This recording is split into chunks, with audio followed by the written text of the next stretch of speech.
In today's video, we are going to look at how to put an image into text in DaVinci Resolve 18. This is what the end result should look like for you. My name is Vortex DaVinci and let's get started. First, make sure you're on the edit page, so this bit here that says edit, and then go up to effects and press on it. There, go to text plus and drag it down onto your timeline. Then press on the text and then press on the inspector page up here, and then go down to the bit where it says custom title and delete that and put it to whatever name you want.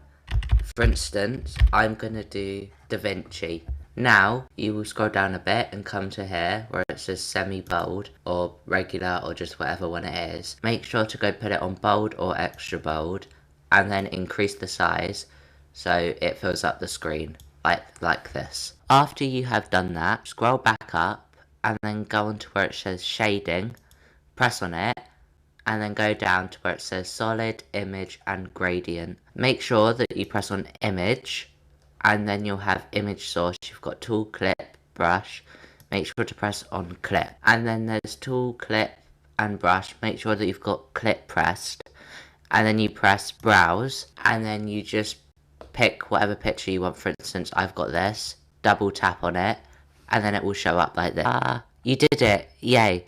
Now we're going to look at some extra features to make it a lot better. If you scroll down a bit, you will see two options, stretch to fit and maintain aspect. If you press on stretch to fit, it will stretch to fit the screen, kind of in the title really, but it won't look as nice. As you can see, as it's stretching, it doesn't look as good. So I usually like to keep it on maintain aspect, but it just kind of depends on the text and the photo in the background. But the one that we are going to use for this video is maintain aspect. The next bit we are going to look at is called mapping angles, this bit right here. If you moved it left or right, the picture will move left or right and kind of flip over. And if you want to reset it, you press this little middle dot there, and then it just resets like that. You also have mapping size, which zooms in and out, which can be quite useful with. Next up, we have mapping aspect, and that just stretches your picture up like that, as you can see. And then to reset it, you just press that. Now we have mapping level, and if you press on it, there are a few options. Usually I like to use full image or character, but mainly full image. Just usually with all of these options, it just depends on how your photo is and how it fits on the text. So it might be right now that I got it on default and character works better, but then it might be that it's all moved like this, and then I don't know, full image might work better. It just all depends on how your picture is and how your text is. If you have any questions or video suggestions, comment them down below. If you did enjoy this video,